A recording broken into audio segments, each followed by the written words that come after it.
Je m'appelle Christine Larsen, je suis actuellement associée chez Grant Thornton en charge de la practice achat et supply chain. En fait, à la base et avant ça, j'ai une formation en fait, de commerce à HEC que j'ai complétée il y a quelques années par une formation à Centrale sur le Lean Six Sigma. Et en fait, j'ai un double background à la fois en entreprise, en grand groupe, puisque j'ai travaillé effectivement sur des directions opérationnelles tant en France qu'à l'étranger pour Michelin, avant de passer au conseil depuis 13 ans, dont les 9 dernières années chez Grant Thornton.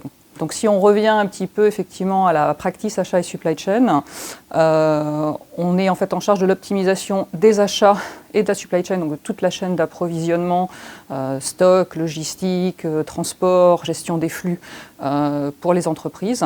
On travaille très principalement pour des groupes du CAC 40 ou des très belles ETI en fait, dans tout secteur. Alors effectivement l'industriel, mais on a aussi beaucoup de clients dans le bancaire. Et on fait aussi bien des missions très opérationnelles que des missions de diagnostic, des missions d'optimisation de la performance dans le domaine des achats et dans le domaine de la supply chain.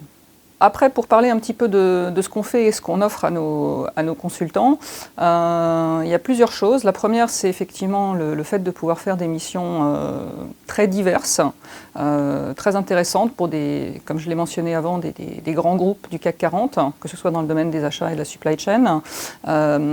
Donc aussi bien des missions opérationnelles que des missions très techniques, très pointues sur du diagnostic, de la performance, du category management, des systèmes d'information.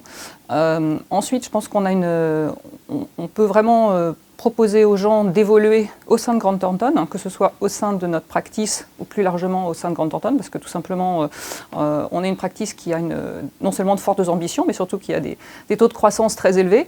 Et ça s'inscrit globalement dans la branche conseil qui a également des taux de croissance trop élevés, donc les gens peuvent grandir avec nous. En tout cas, c'est ce qu'on souhaite. Après, on a un souci aussi très important pour aider les gens à monter en compétences. Donc ça se matérialise principalement par deux choses. Un accompagnement qui va être très personnalisé. Quelles que soient les personnes, qu'elles soient juniors ou qu'elles soient beaucoup plus seniors, elles sont accompagnées par des gens qui sont leurs managers ou des senior managers, voire des associés.